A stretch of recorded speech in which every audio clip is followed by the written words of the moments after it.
नमस्कार. आपल्या सगळ्यांचे सोशल महाराष्ट्र न्यूज चॅनलमध्ये हार्दिक स्वागत. चला वळूया तर एका नवीन बातमीकडे. आजची बातमी.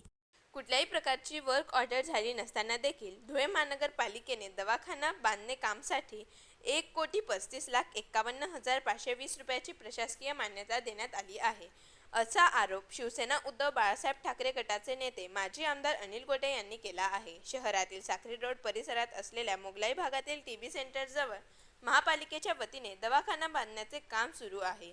या जागेची पाहणी माजी आमदार अनिल गोटे यांनी केली होती. या ठिकाणी कसलं बांधकाम चालू आहे असा फलक देखील नाही. तसेच वर्क ऑर्डर नसताना देखील बांधकाम सुरू करण्यात आलेले आहे. प्लॅन मंजुरी इतर सर्व बाकी असताना देखील या ठिकाणी काम कशाचं नेमकं सुरू आहे हा प्रश्न या ठिकाणी सर्वसामान्यांना पडत आहे. पहिली गोष्ट बांधकाम कसं चालू आहे त्याचा बोल तुम्हाला पुढे सापडणार नाही.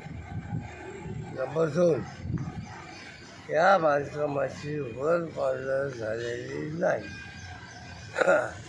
मग प्लॅन वगैरे बांधकाम परवानगी वगैरे या गोष्टी फार लांबच्या आहेत. आणि तुम्ही जर या महापालिकेतून वर्क ऑर्डर बघा, काय 1.5 कोटी रुपयाचं बांधकाम आहे.